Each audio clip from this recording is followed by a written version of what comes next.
अस्सलामु अलैकुम वरहमतुल्लाहि वबरकातुह। तेलुगु समझ में आता, उर्दू समझ में आता?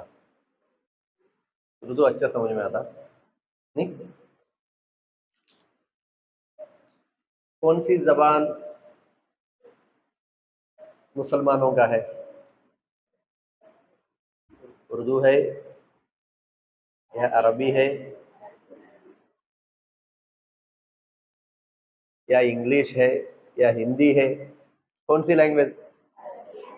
अरबी मुसलमानों का नहीं है। मुसलमानों का लैंग्वेज जो होती है वो इलाका इलाका जानते हैं ना? एरिया एरिया एरिया एरिया और वो कौम की खासियत की वजह से होती है। అంటే జబాన్ భాష అనేది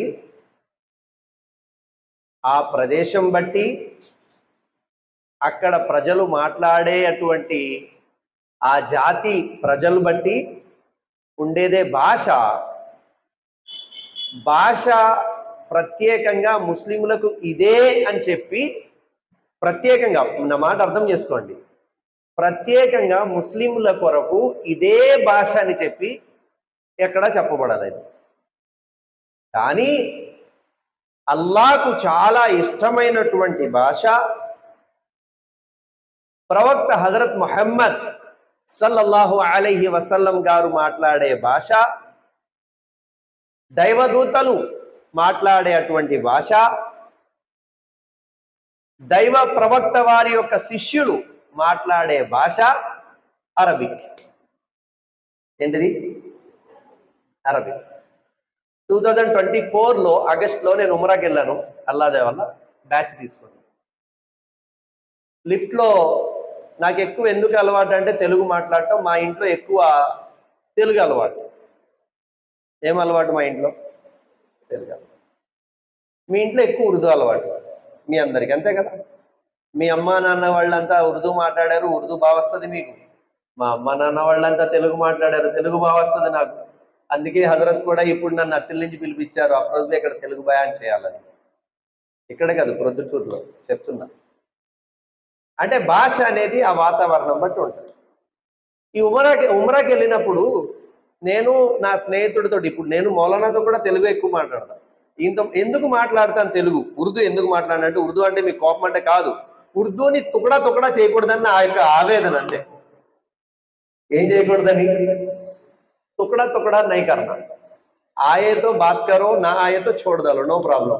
लेकिन वो लैंग्वेज को टुकड़ा कर दो, तुम्हें बिरयानी बना डाल दो, खिचड़ी बना डाले, समझो. वो भाषा आयस वाले सुन को सर दीवार को मार लेते. छोड़ डाल रहा बाबा तू बात करना कहेंगे. అర్థమైందా నా మాట? అర్థం కాలేదు. నేను ఒకసారి మా మౌలానా వస్తున్నారు, గురువు గారు వచ్చినప్పుడు ఏమనాలి, ఏ పదాలు వాడాలి? వస్తాది ఆరే అనాలా, వస్తాది ఆతాహే అనాలా? ఆతాహే అంటారా? ఆతేహే అంటారా? ఓకే, నాకు తెలీదు. నేనేమన్నానంటే మౌలానా ఆతాహే అన్నాను. మౌలానా ఆతాహై అంటే వస్తున్నాడు అని అంట, ఏకవచనం. మళ్ళీ ఏకవచనం బహువచనం అంటే మీరు కన్ఫ్యూజ్ అవుతారు. ఏకవచనం అంటే గౌరవానికి విరుద్ధంగా మాట్లాడేది, బహువచనం అంటే గౌరవంతో మాట్లాడేది. కొట్టుకోకండి.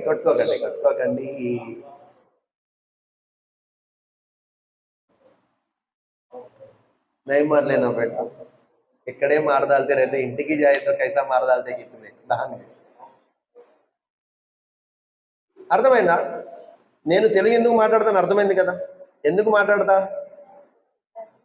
ఉర్దూని కిచిడీ చేయకుండా ఉండడం కోసం మాట్లాడతాను, అంతే. నాకు ఉర్దూ అంటే కోపం కాదు, తెలుగు ఒక్కటే ప్రేమ కాదు. ఓకేనా? అయితే నేను నా ఫ్రెండ్ తోటి మాట్లాడుతున్నాను, నయీం అని చెప్పి ఒక అబ్బాయి, తర్వాత ఆయన స్నేహితుడు, ఆయన బామ్మర్తో బావ అవుతాడు. ఆ కుర్రాడు ఇద్దరం వచ్చారు. నేను మాట్లాడుతున్నా, తెలుగులో మాట్లాడుతుంటే ఎవరో కడప ఒక 10 మంది బ్యాచ్ వచ్చారు. వాళ్ళు నా మాటిని క్యా తుమ్లా లదాపా క్యాజీ అన్నాడు. కాదు, పింజారీ క్యాజీ అంది ఆవిడ. పక్కన ఉన్నాడు ఆ పిల్లోడు, ఆడేమన్నాడంటే తూ పింజారీ అన్నాడు. क्या वैसा बात करते क्या जी అంటే हमारे नबी सल्लल्लाहु अलैहि वसल्लम अरबी बात कर रहे थे, तुम्हें उर्दू में बोल दे क्या, तुम्हें पिंजारी इतना फिर ऐसा है तो అన్నాడు. నేను అన్నా, ఒరే గొడవలు అయిపోతారా బాబు, నువ్వు అలా అనకరా నాయన, లేనిపోని కర్మ, మనం పుణ్యం కోసం వచ్చాం, పాపం మనం ఎందుకు అంత కట్టుకోవడం, వాళ్ళు ఏదో అన్నారులే, నాకెందుకు, నాకు సంబంధం లేని విషయం రా అని చెప్పి ఆ కుర్రోడికి అక్కడ నచ్చ చెప్పి అక్కడ వదిలేసి ఆ విషయం. అంటే విషయం ఏంటంటే ప్రత్యేకంగా ముస్లింల భాష ఇది అని లేదు, కానీ అరబిక్ అల్లా మాట్లాడే భాష, ఖురాన్ అరబిక్ లో అవతరించింది. దైవదూతలు ఏం మాట్లాడతారు, ఇంగ్లీషా, హిందీయా, ఉర్దూవా? అరబిక్. దైవ ప్రవక్త వారి శిష్యులు అరబిక్. దైవ ప్రవక్త వారి బోధనలు హదీసులు ఏ భాషలో ఉన్నాయి? అరబిక్. అరబిక్ తర్వాత మనం చాలా ఎక్కువగా ఇస్లాం యొక్క గ్రంథాలను ఏ భాషలో చూస్తామంటే ఉర్దూలో చూస్తాం. ఎందులో చూస్తాం? ఉర్దూలో చూస్తాం. ఎక్కువ ఉర్దూ భాషలో ఇస్లామిక్ పుస్తకాలు ఉండేవి. ఒక టైంలో నాకు ఉర్దూ అర్థం కాలేనప్పుడు ఉర్దూ ప్రసంగాలు వింటూ ఏడి చేసేవాడిని. ఎందుకంటే వాళ్ళు ప్రవక్త ముహమ్మద్ సల్లల్లాహు అలైహి వసల్లం అనేవారు, బిలాల్ రదియల్లాహు అనేవారు, ఉమర్ బిన్ ఖత్తాబ్, ఆ పేర్లు తప్ప నాకు ఇంకేం అర్థమయ్యేది కాదు. నాకు బాధతో ఏడుపు వచ్చేది. అల్లా, ఆ భాష నాకు అర్థమైతే నీ ఇస్లాం గురించి నేను తెలుసుకుంటాను కదా, నేనేం పాపం చేశానని నాకు ఉర్దూ రాకుండా చేసే వల్ల అని చెప్పి బాధపడేవాడిని అల్లాతో.